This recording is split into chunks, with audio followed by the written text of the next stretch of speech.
नमस्कार. Prime time महाराष्ट्रामध्ये मी सुहास आपल्या सगळ्यांचं स्वागत करतो. महाराष्ट्रामध्ये किंवा महाराष्ट्राच्या राजकारणामध्ये दररोज काही ना काहीतरी मोठी घडामोड ही होत असते. आज देखील आपण बघितलंय की एक मोठी घडामोड घडली आहे आणि ती सुद्धा राष्ट्रवादी अजित पवार गटामध्ये. एका पत्रामुळे ही खळबळ उडून दिलेली आहे. या पत्रामुळे सुनील तटकरे असतील, प्रफुल्ल पटेल असतील, यांच्या वर्चस्वाला धक्का बसलाय काय अशी चर्चा आता राजकारणामध्ये सुरू झालेली आहे. हे पत्र नेमकं जे आहे ते पत्र काय आहे, या पत्रातला मजकूर काय आहे, ते पत्र कुणाला देण्यात आलेलं आहे आणि या पत्रामधनं जे पार्थ आणि जय पवार यांच्यावर जी मोठी जबाबदारी देण्यात आली आहे ती सुद्धा काय आहे, हे सगळं आपण बघणार आहोत या व्हिडिओमधनं. तुम्हाला व्हिडिओ आवडला तर लाईक करा, शेअर करा, चॅनल सबस्क्राईब करायला विसरू नका आणि तुमच्या कमेंट देखील कमेंट बॉक्समध्ये जरूर टाका. मंडळी, मी म्हटलं तसं की अजित पवार गटाच्या राष्ट्रवादीमध्ये आज मोठी खळबळ उडालेली आहे. सुनेत्रा पवारांना शेवटी त्यावर भाष्य करावं लागलेलं आहे. एक पत्र जे आहे ते पत्र या सगळ्याला कारणीभूत ठरलेलं आहे.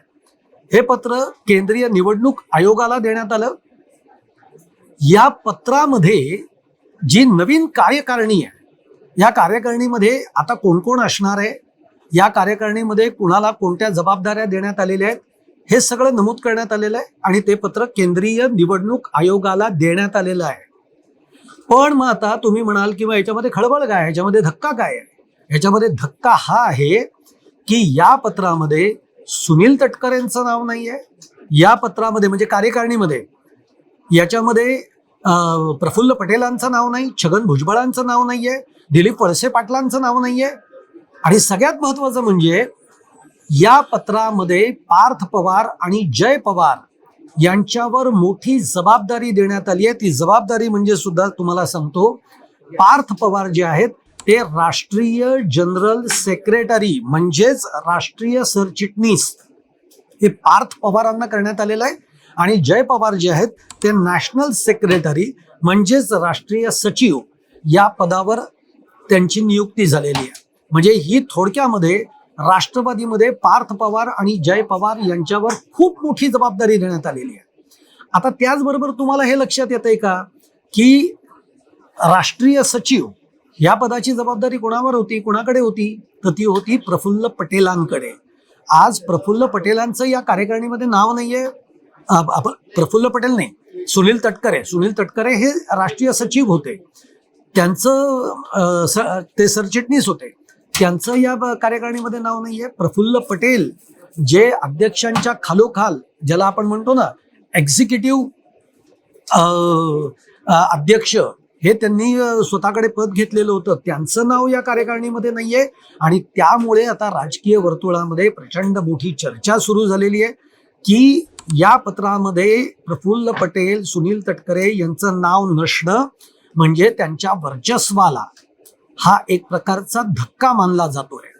आता त्याचप्रमाणे छगन भुजबळांचं नाव नाहीये, दिलीप वळसे पाटलांचं सुद्धा नाव नाहीये.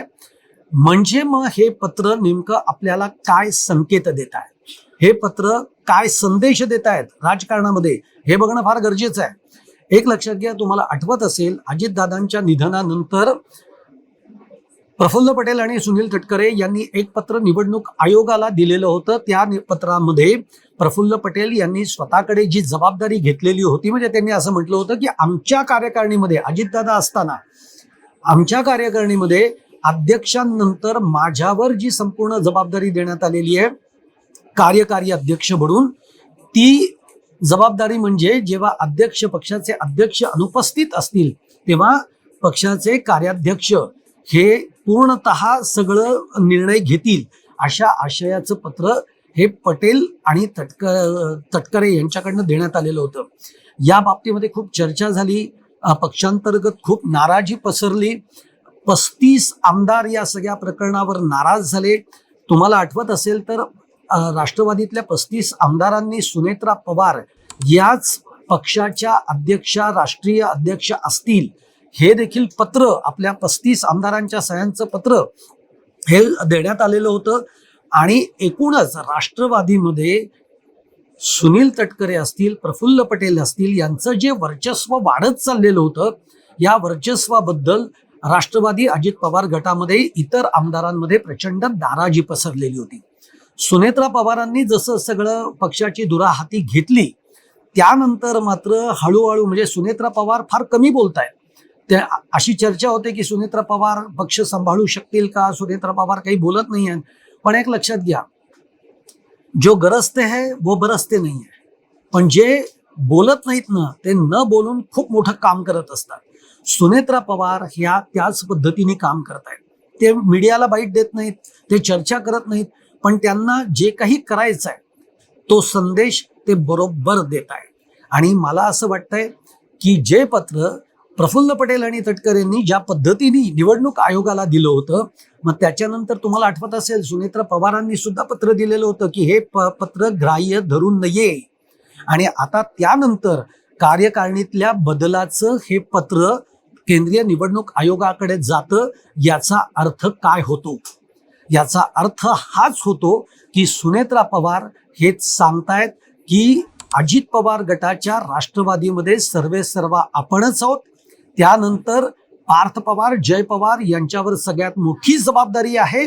आणि मग सुनील तटकरे, प्रफुल्ल पटेल यांच्यावर जी जबाबदारी देण्यात आलेली आहे त्याला काहीही अर्थ नाही. हेच हे पत्र सांगतोय. आता मीडियाने जेव्हा सुनेत्रा पवारांना विचारलं की नेमकं हे जे पत्र आहे याच्यामध्ये या चौघांची नावं नाही आहेत, तेव्हा सुनेत्रा पवारांनी काय उत्तर दिलेलं आहे? तर सुनेत्रा पवार असं म्हणाल्या की ही प्रिंटिंग मिस्टेक आहे.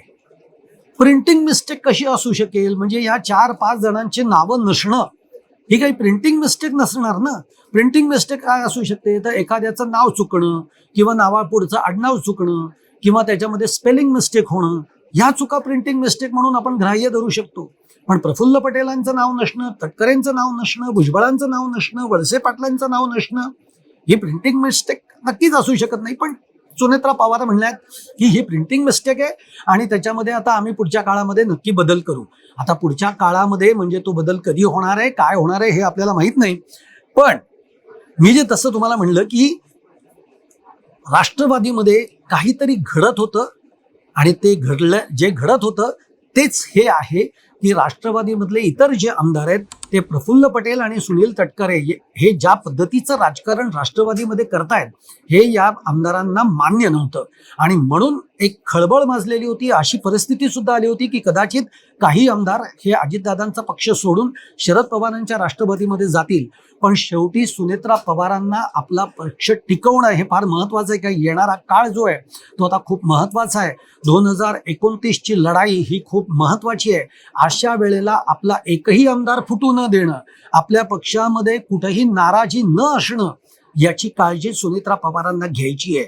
आणि एक प्रकारे हे पत्र म्हणजे सुनेत्रा पवारांनी थेट हे सांगितलेलं आहे की सुनील तटकरे, प्रफुल्ल पटेल यांचं वर्चस्व हे पक्षावर नाही. आणि त्यामुळे आपण बघतोय की हा पत्राचा संदर्भ त्या अर्थाने या पत्राकडे बघितलं जात आहे. आता दुसरा सगळ्यात महत्वाचा भाग म्हणजे पार्थ पवार आणि जय पवार यांच्यावर जी मोठी जबाबदारी देण्यात आली आहे याचा अर्थ काय होतो? ते याचा अर्थ हाच होतो की आता या पुढच्या काळामध्ये राष्ट्रवादीमध्ये तरुण नेतृत्वांना संधी दिली जाणार आहे. ते कारण एक तर पार्थ पवार आणि जय पवार हे आता तुम्ही बघा, जय पवार तर बारामतीमध्ये गावोगावी फिरतायत, ते आपला कनेक्ट वाढवतायत, आपला पक्ष पोचवण्याचं काम करतायत. तर त्यामुळे याच्या पुढच्या काळात तरुण नेतृत्वाला संधी देण्याचा विचार हा सुनेत्रा पवार यांच्यामध्ये होतोय. आणि त्यामुळे पार्थ पवार आणि जय पवार यांच्यावर एक मोठी जबाबदारी देण्यात आली आहे. आगामी काळामध्ये 2029च्या निवडणुका जर का डोळ्यासमोर ठेवल्या तर त्या दृष्टीनं पक्षाची मजबूत करणं हेच आता सुनेत्रा पवार यांच्यासमोरचं मोठं आव्हान आहे. आणि ते पेलण्यासाठी आता जय पवार आणि पार्थ पवार हे सुद्धा मैदानात उतरल्याचं आपल्याला बघायला मिळत आहे. तुम्हाला हा व्हिडिओ कसा वाटला? आवडला असेल तर लाईक करा, शेअर करा, चॅनल सबस्क्राईब करायला विसरू नका आणि तुमच्या देखील कमेंट या कमेंट बॉक्समध्ये जरूर टाका. धन्यवाद.